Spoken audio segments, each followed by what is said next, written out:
Okay, so the game we're gonna be playing is called Karate Soccer. So for this, you're gonna need a partner, okay? And you're gonna need a couple of markers. I just have these cones laying out here. It can be anything for a marker. You can put a couple shoes down, a couple socks, whatever you guys can think of, okay? Now, I like to make the markers pretty wide. And to be honest, even for us, this is kind of small, but to get it on the camera, we gotta make it kind of small for you guys to all see. So I'd go even wider than this, okay? Now, if you think about the rules of soccer, okay, the whole point is to get a goal. Now, Mr. DeWall is going to be the goalie. He's going to stand in between these two markers. Now, I like to have a line. Okay, so if I cross that line, that means I've scored a goal. So I'm basically the soccer ball. I have to get past this line, past these markers. If I do that, it's a goal. So if I'm right here, not a goal. If I'm right here, that's a goal. Cross those markers, okay? Now he's gonna be standing in front of me, preventing me from getting past the goal. So I need to fake him out, use my footwork, use my fakes, use my movement to get past him. So I'm facing him. Now he can't tag me, okay? He can't tag me until I get close enough. So usually I like to have a second marker. We'll have like a line going across here, and he can't tag me until I've crossed that line. So if I have this line right here, I can move all I want, but as soon as I cross that line, he can tag me, okay? So I'm gonna come in here, I'm gonna move around, I can fake him, and as I go, oh, he tagged me before I crossed the line, okay? So you're gonna play that for a few minutes, and then you can switch. So he's gonna be the soccer ball this time. And again, his goal is to fake me out. In a tight space like this, it's a little tough to fake the person out, but if you had more room, it would definitely be easier to fake them out. But I'm gonna have Mr. DeWall go, so I stand in front of him, he tries to get past me, oh, and he got past me, he got a goal. Okay guys, that's called Karate Soccer. Have fun playing that. Hey everyone, so we're playing Karate T-ball. Okay, if you know what T-ball is, it's kind of the first way you learn to play baseball. They put the ball up on the tee and you get to hit that ball off. So what we're doing is we're putting the ball up on the cone here. If you don't have a cone, you can use like if you take a plastic cup, turn it upside down, put the ball on top. If you don't have a ball, just get a couple pairs of socks and you can rest those on top. And you can have it set up similar to this, okay? So what we're working on is hitting just the ball. We got to be precise. So we're going to start with the front kick first. So on a front kick, we're hitting with the ball of the foot. You know, we're hitting with that padded part of the foot. Now, when you first do this, it helps to go slow. Okay, so you want to chamber and hit like that. Okay, and if you have a couple balls or a couple pairs of socks, that way you don't have to go chasing them every single time. Okay, and we're just going to work on being really precise with our kicks. We have a rule in Karate T-ball: if you knock the cone over or the cup over, you have to do a push-up. Okay, that's what's called Karate T-ball. Go ahead and start practicing. So if you guys can do the front kicks pretty easily on Karate T-ball, try it with side kicks. Okay, so if we do that side kick, now we want to hit with the heel. So we're gonna slide, chamber, side kick. Oh no, I knocked the cone over. What does that mean? I have to do a push-up. Okay. Put that ball up like that. Let me do my push-up real fast. I knock that over. Okay, let me do my sliding side kick again. I want to slide, chamber. Oh, much better that time. Okay, so try it with sliding side kicks also if you guys want. Okay, get going. The game we have here is called Belt Stance War. Okay, so one of you is going to need to have a belt. Let me take my belt off here real quick. Now this game really works on developing your horse stance or your back stance, really whichever one you want to practice. So I'm going to give my partner the end of the belt. I'm going to take the other end. And what we do is we're going to turn our body sideways in kind of a horse stance or back stance. And you're going to hold the belt in your back hand. So the belt is wrapped around your lower back. Now, when we start the game, you can only hold it with the back hand. What we do is we do a gentleman's countdown. At the same time, we count 1, 2, 3. Once we get to 3, we can begin. Now, once you begin, you can grab the belt with the other hand, you can pull on it, you can wiggle it, you can do whatever you want. There are 2 ways to lose the game. If your partner makes you move your feet, you've lost. If your partner rips the belt out of your hand, you've lost, okay? So the whole goal is to maintain your balance and not get knocked over and not get that belt ripped out of your hands. Let's do an example game here real quick. So we're gonna hold that belt in our back hand. 1, 2, 3. So what I like to do is if I sense my partner is pulling really hard, if he's pulling really hard, I'll release the tension and he falls backwards. Notice I released the tension, but I didn't let go of the belt, okay? If my partner is sitting down really heavy, what I like to do is I like to grab this belt and I'll just kind of wiggle it back and forth until I've made them lose their balance, okay? So we'll play an actual game here for you guys and show you how it's done. 1, 2, 3.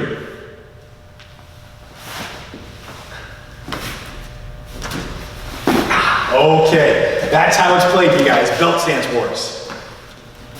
So this is just a tug-of-war. So what you need is a partner, okay, and you need a belt. So I'm gonna give my partner the belt. Now you need a middle line. This is the line that if either one of you cross, that means you've lost the game.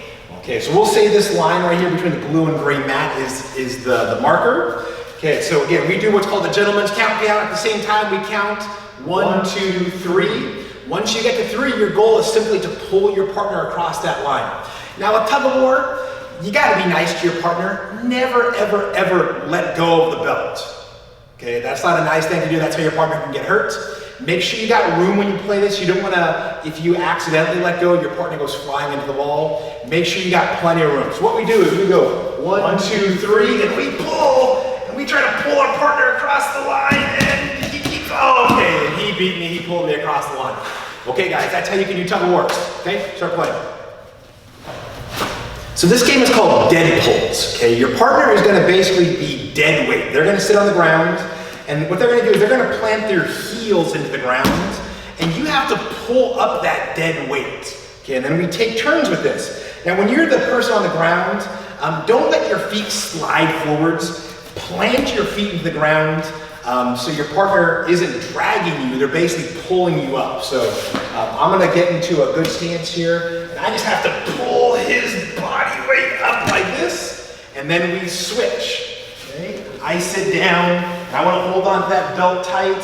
I plant my heels, and he has to pull me up. I'm not gonna help him too much. Oh, there we go. Okay, let's do one more. You're gonna sit down. And this is a great drill to work on that strength. Okay, so he's gonna get down, and I'm gonna pull him up like that. Okay, we just practice that back and forth. These are called dead pulls. Okay, have some fun. So this game is called Sumo drills. For this, obviously you need a partner. You're gonna need some kind of pads or pillows. You can actually do without these. I'll show you how to do without these, but it's definitely a little safer if you have, pillows, some kind of pad you can push your partner with. Now you also need to find a ring. We don't have a ring, we're just gonna kind of use an imaginary one. You can create some markers, and once you have pushed your partner out of those rings, past the markers, you've won, okay? So with this drill, to make it safer, there's no punching, there's no slamming. You have to keep your pads or pillows in contact the whole time. So we're gonna bring those together, okay? And basically the goal is to push your partner out of the ring, okay? Let's say we have an imaginary ring and I just pushed him out. Okay, so remember with this drill, we're not gonna hit our partner. We're gonna keep these in contact the whole time. If you don't have pads, let's say we don't have pads, you can basically, get in close like this, get some grips, and you're gonna try to push your partner, and he pushed me out of the ring, okay? We don't wanna have any kind of slamming with our partner. That's how we do sumo drills, okay? Have some fun. Okay guys, so we got a game here called circle tag. So for this, I just simply laid a belt out like this. You really can use anything. If you have like a little ottoman, you can use that. Pretty much anything that you can put on the ground and circle around. You also need a partner. I have a partner right here, and you're both gonna get into a stance here. You're kind of squared up, and it's a game of tag basically, but you can only circle. You can't run after your partner, okay? You also can't cheat and step through the circle, okay? You have to circle around and tag them. So if I'm it, I'm going to try to get Mr. Sappingfield here. So I'm going to circle, and if I can instantly switch, try to catch him off guard. And if I switch and tag him, he's in there. So he's going to try to tag me. Oh, and he got me, and I can tag him back. Oh, we got to work on the tag backs.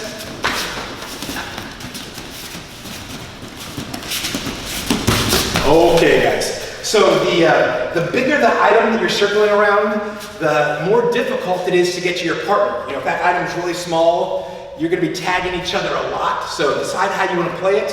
That's how we play circle tag. Okay? Good job. Okay, guys. The game we're going to be playing today is called Snatch the Pebble. What you can use is simply just a crumpled up piece of paper. If you have like a small ball, anything really works. You know, just something that fits the palm of your hand. Okay? There's this old TV show that you guys probably don't know about. It's called Kung Fu, and that was one of the drills that the guy had to do in the TV shows. He had to snatch the pebble from his master's hand to prove that he was fast enough. So that's why we get that name, Snatch the Pebble. Basically, you're going to need a partner to hold that pebble, okay, or paper, whatever it is, and their goal is to try to snatch it out of your hands.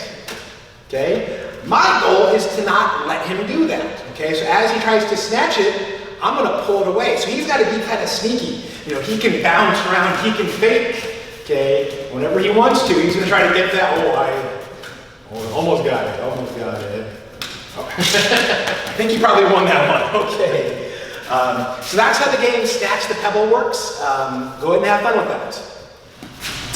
Okay, so I know a lot of you guys are probably familiar with Sparring Tag, but I'm going to give you an explanation if you don't really know how to play it. So first of all, you need a partner, okay? You're both in a fighting stance. And the goal of Sparring Tag is to teach you how to move and, you know, attack your partner. But this is done in a more fun way. You know, we're not hitting them, we're just tagging them. Okay, now in Sparring Tag, there are a couple rules, okay? If I'm it, my partner has to stay within arm's reach. Right now he's actually a little too close, okay? He has to be close enough that at any point he can touch my hand. And the reason this is important, you know, in real sparring, he wants to be close enough that, you know, if I do attack, he can get out of the way, but he can also attack me. You know, if he's too close to me, you know, I can hit him, he can hit me. If he's too far away, he will never be able to hit me. So we want to learn to stay that perfect distance, okay? So if I'm it, and I think he gets too far away, let's say he backs up away from me, at any point I can say check. Once I say check, he cannot move. He has to freeze, and we both put our hands up. Now if he can't touch my hand, that means he's too far away, and he's it now, because he didn't play fairly, okay? So as he's coming for me, I want to, you know, maintain that distance. And eventually we have to have boundaries. So you guys kind of create boundaries. You know, in the studio we have this gray pad and that gray pad. So if I get to the gray pad, this is my base, and he can't tag me, okay? So if I'm on base, he has to back up to draw me out. And if I don't follow him, he's going to say check. Okay, and now I'm in. So if he comes back over here, let's reset that one. If he backs up, I have to follow him. And now he can try to tag me. If he does tag me, you know, my goal is to try to tag him back right away. Okay? And his base is going to be on that gray pad. So if I'm it, you know, he's on base, I can't tag him. Okay, so I got to draw him out by backing up. And he better follow me. If he doesn't follow me, what are we going to say? We're going to say check. Okay, guys, that's how you play Sparring Tag. Remember, set up a couple boundaries, get a partner, and have fun. This will really help your sparring movement, your reaction speed, and it's a fun game to play. So we got a fun, challenging game for you guys. If you've ever played Tic-Tac-Toe, this is going to be a little different. Okay, this is what's called physical Tic-Tac-Toe. So what you're going to need first is you're going to need to create a little hashtag Tic-Tac-Toe board. You're also going to need to get markers. Okay, you get creative with your markers. We just have these little rubber discs here. Mr. Vandel's got the rubber feet. You know, you can use shoes and socks. You know, maybe shoes are X's and socks are O's. You can use towels, whatever you guys can think of. And you want to set these markers up, you know, kind of far away. Ours are close. just because we want to make sure we can get everything in view of the camera. And you can also do this, you know, head to head, 1 versus 1. You can do this teams, where you have teammates. And basically, in normal tic-tac-toe, you have to take turns. You know, you go, your partner goes. You go, your partner goes. This tic-tac-toe, that's not how it works. You can place your marker as quick as you can get them there. So basically what we do is we each stand near our marker, okay? And we're gonna race and place our marker down. So we'll do it kind of slow so you can see. We race and we put our marker down. First one to get down gets there, okay? So I got mine in the middle, he got his up in the corner. Then we run back, get our next marker, put it down, okay? And then get the next marker and then put it down. Oh, I did that again. So that's 3 in a row. You guys see that? Let's do it again. So if you have partners, basically you take turns. Okay, so if I did my first turn, you know, I race, put mine down, I'd run back, I give my partner a high five, and they would go. Okay, like I said, you want to set these markers up, you know, way far away. That way you're not only having fun playing tic-tac-toe, but you're getting a workout also. And you got to think a little bit, you know, just like in sparring, you know, it's not just physical. You gotta think when you're sparring. When you get tired, sometimes we stop thinking. So you gotta think strategy, you know, on the fly as you're going. You only have split seconds to make these decisions. So as fun as this game is, it's gonna challenge you physically. It's gonna challenge you mentally a little bit also. Okay, guys, that is physical tic-tac-toe. Have fun. Okay, got a fun little game, fun little drill for you guys here. For this one, you are gonna need a tennis ball. You know, I picked these up yesterday at Target. It was like $3 for a pack of 3. If you don't have a tennis ball, you know, make sure it's a ball that can bounce. Okay, if you have a ball that doesn't bounce very well, it's not gonna work for this drill, okay? Now, this drill is gonna work on your reaction, your coordination. So we're gonna basically be in a fighting stance, and you're gonna bounce the ball in front of you, and you're gonna simulate a punch and grab the ball out of the air. So I'm gonna hold it in my front hand, I'm gonna bounce, grab that ball as quickly as possible, okay? You know, I'm not catching it here, I'm striking and grabbing. So I move around, you know, as if I'm sparring, bounce, grab. And I also wanna change the position of the ball. Okay, maybe I'll bounce it in front more, I gotta move and grab it. Okay, so I move around, bounce, grab. Strike that ball. You can also do it with your jabs. If I have it in the backhand, I'm going to bounce and strike and grab that ball. You can do it with uppercuts. You can do it with hook punches. Notice I'm breathing out. Whoa, and sometimes that happens. Okay, so have a little fun with that.